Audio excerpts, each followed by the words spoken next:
Yes!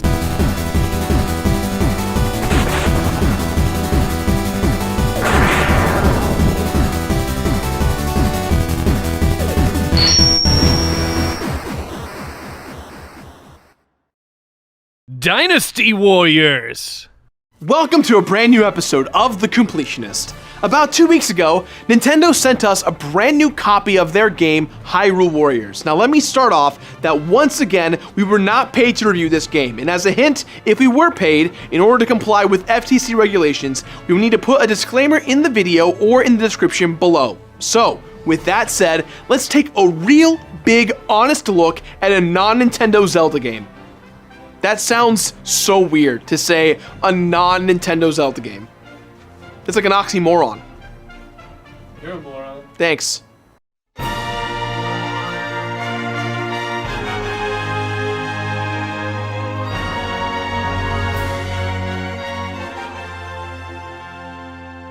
Hyrule Warriors is one of those games that seems like a fan dream mashup come true. It's the result of taking the lore from the Legend of Zelda series and mixing it in with the engine and gameplay basics of Dynasty Warriors. But Batman, isn't Hyrule Warriors just a Dynasty Warriors clone capitalizing on the famous Zelda? Aren't hack and slashes boring? Brolin? Josh Brolin? Let me be clear, I've never played a Dynasty Warriors game, so keep that in mind with how we approach this review.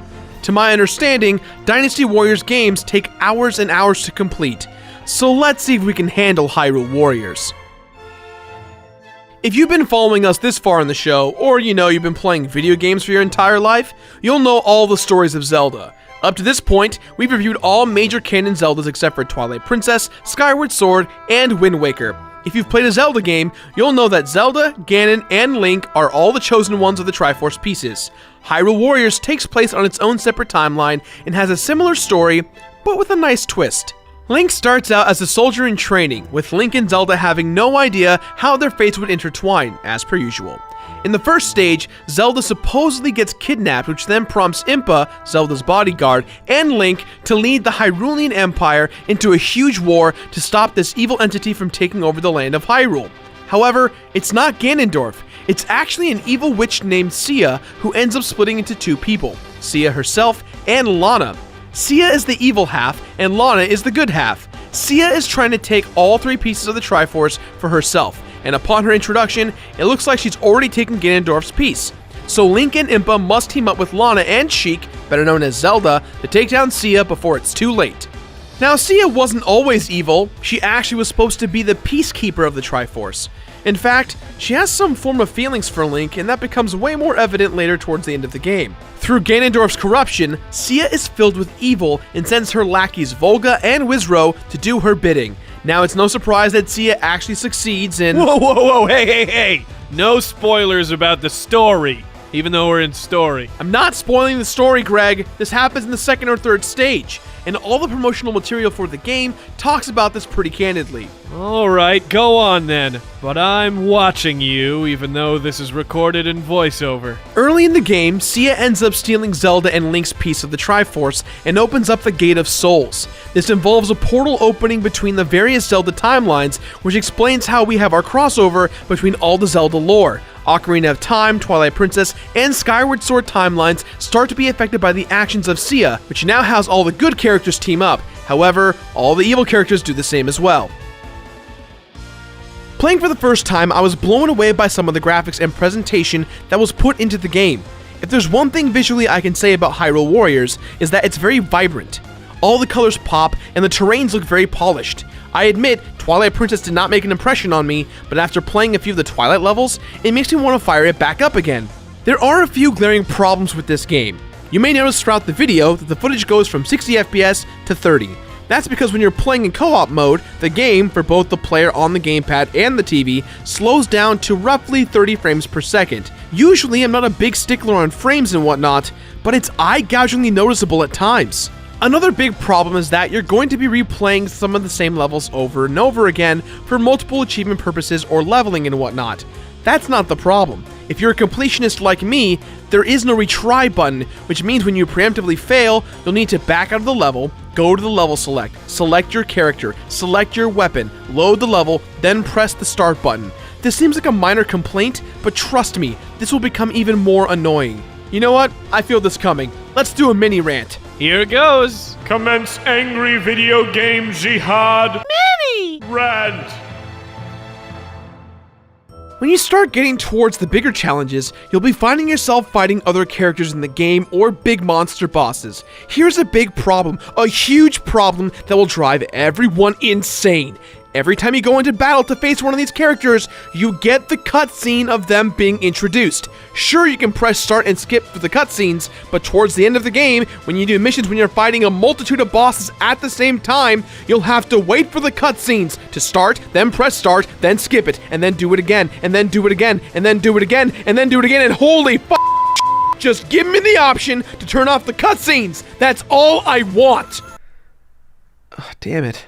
Now, the character models and the cutscenes hands down look the most beautiful in this game. However, when it comes to the bigger structures, that detail fades away. Every time I play the Skyloft stage, it rubs me the wrong way when I see the goddess's temple. The Wii U is supposed to be the next gen for Nintendo, and I feel like I'm playing a PS2 game. And the same goes for the enemy models. The Gorons and the Skellybins look like they were straight out ripped from Ocarina of Time, and not the 3DS remake, the N64 version. And let's cool the jets. Time to be nice again.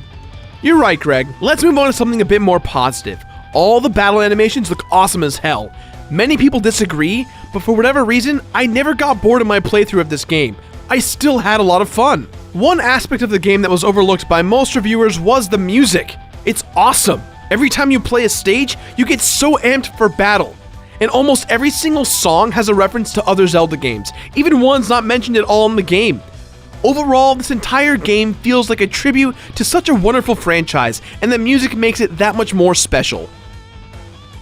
Oh boy, we've got a lot to cover in the gameplay department, so I'll try to be concise but thorough. The combat mechanics are very simple. You have a strong attack, a regular attack, a dash/dodge, and a Triforce special move. You also have a magic meter known as the Focus Spirit, which is incredibly useful for fighting bosses or enemies that tend to block a lot, as you can just flat out ignore their shield or shield break them.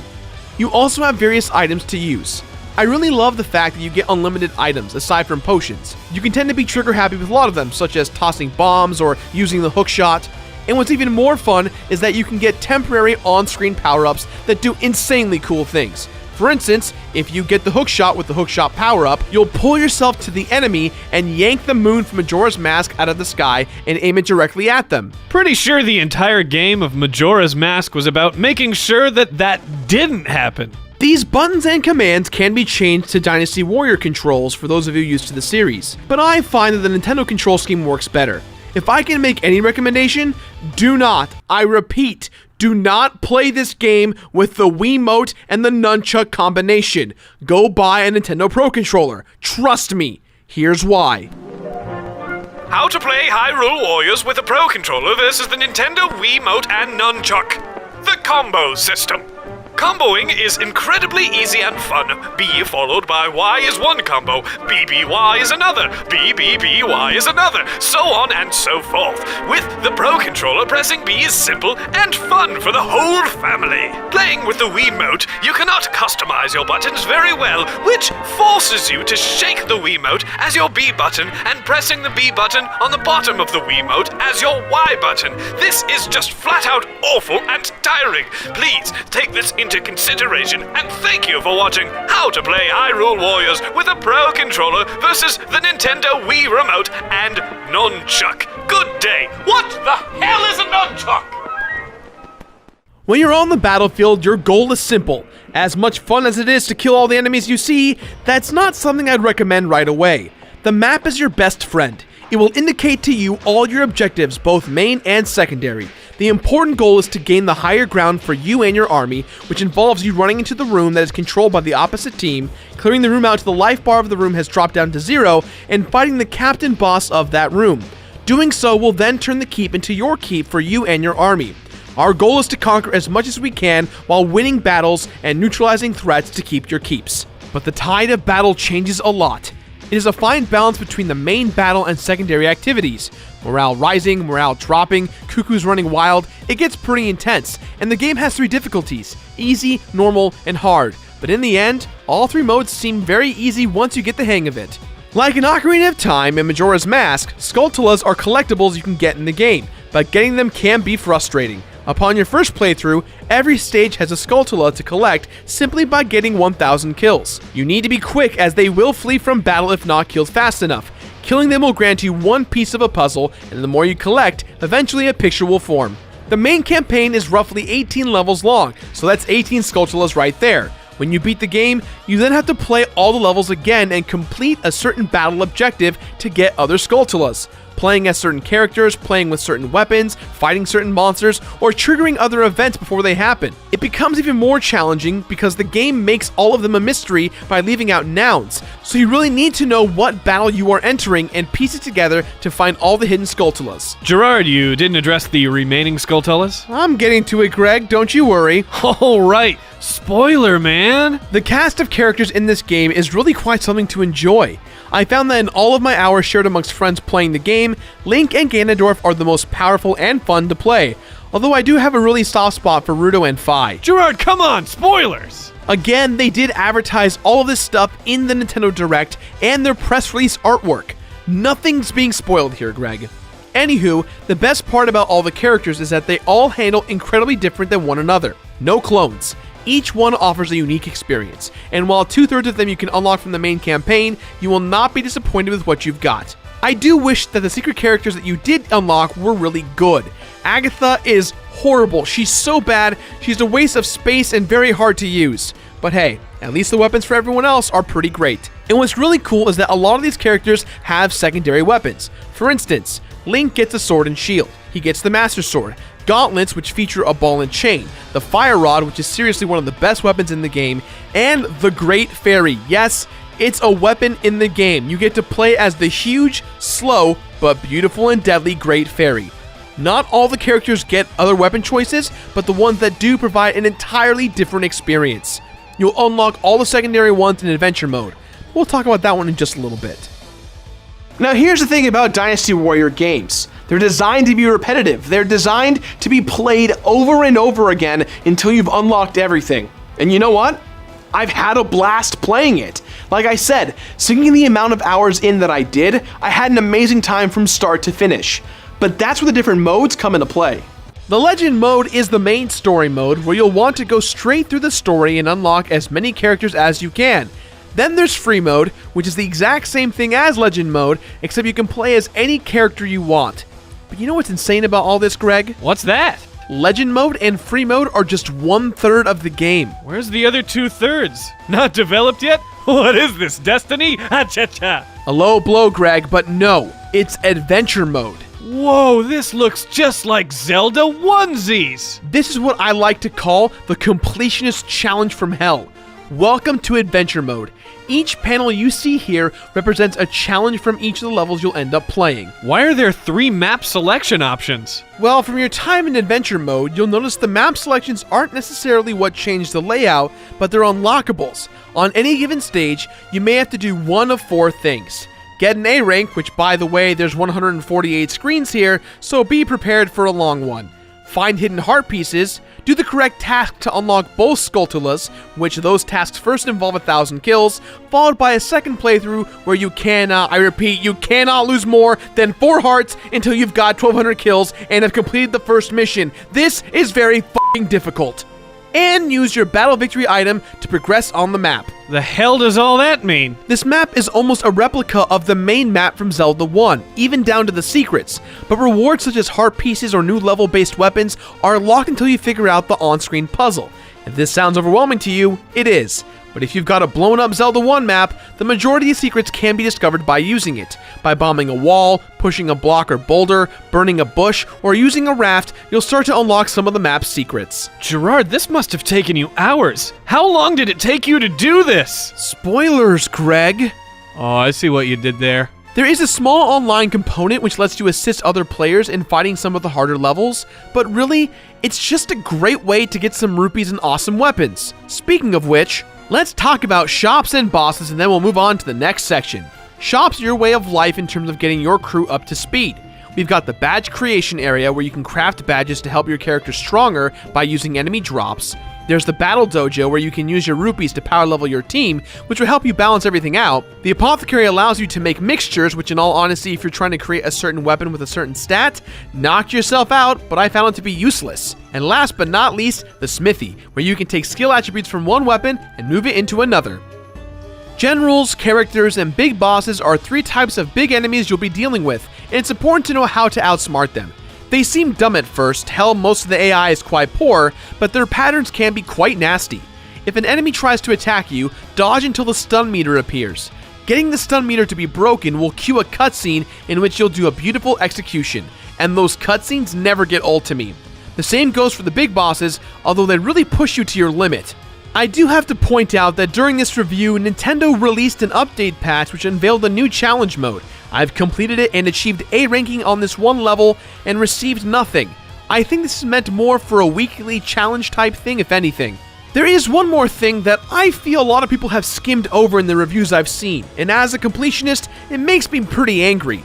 The medal list, or achievements. Yes, there are achievements in this game, and they're not easy. Holy God, most of these are very hard. Some are fun, like being killed by a cuckoo, but for the most part, performing a 500-hit Focus Spirit combo, or getting every badge or potion created, to even the harder ones like collecting all the Skulltulas. But here's the kicker, they're all question marked out for the most part. You have no idea what to do for each medal, and you'll go crazy trying to find out. Did you find out? What do you think? Is the name of the show The Finisher? No, it's called The Completionist. Oh, weird. News to me, man.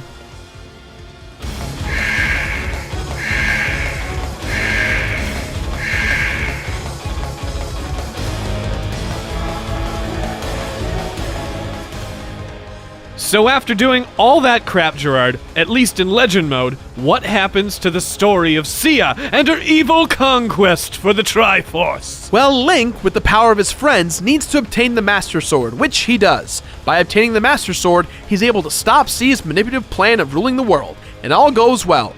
But what's great about these moments is that right here, the evil side of the campaign starts, and we start to play as Ganondorf, who is resurrected and tries to reclaim his power. This, while disappointingly short, is awesome, as you feel like the Demon King himself. After a while, we go back to the hero side, battling along with Link and the gang, but really, have you played a Zelda game before? What? The good guys win! Spoilers.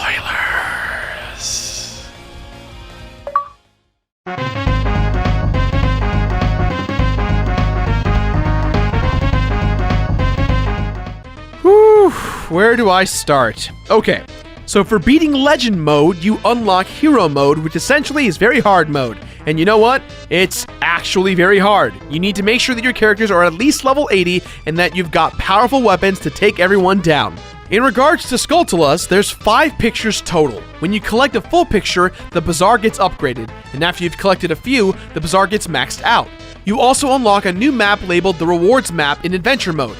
These levels are only playable if you've collected all the pieces of a picture. Beating one level will get you the blue tunic costume, and if you collect all the Skulltulas and beat all the levels, you'll unlock the red tunic costume. I'm very sad to report that getting an A rank in all of these rewards maps does absolutely nothing, especially since there's one map where you have to fight all of the big bosses at once without losing 8 hearts or more. Holy crap, this is not easy.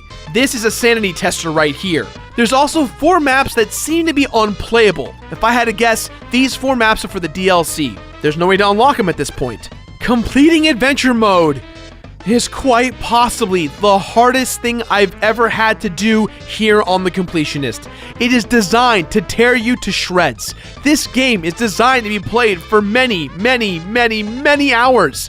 Getting all the heart pieces does nothing. Getting all the A rank gets you a medal. Getting all the Skulltulas does what I said before. And getting all the weapons does something that is not even explained, but it's actually kind of a big deal. When you unlock the Master Sword in the main campaign, you'll notice that the Master Sword has no ability slots. Instead, it's marked purple with the number 25,000 next to it. Usually, if it's red, it means you need to kill that many enemies to unlock it. When you've unlocked every single person's weapon and the respective ranked levels, that 25,000 becomes unlocked and you can start killing enemies. And when you finally kill 25,000 enemies, you will unlock the skill Evil's Bane, which adds a base damage of 200, making the Master Sword the most powerful weapon in the game. Other characters will find weapons that have 25,000 locked as well, and they get skills that are just as powerful, but they won't become unlocked until you've unlocked the true power of the Master Sword, which also nets you a medal. So Gerard, you got everyone to 99, got all of their badges, you've collected everything, and you did it all! What happens when you get all the achievements in the game? The medal list, right? What happens? Nothing. You get absolutely nothing. Bragging rights are fine, I guess, sure, but I felt that there was a bit of a build-up for this epic completionist journey, and there was no climax. I was let down. Apparently, this is a common reoccurrence in the Dynasty Warriors franchise. I'm never playing a Dynasty Warriors game ever again.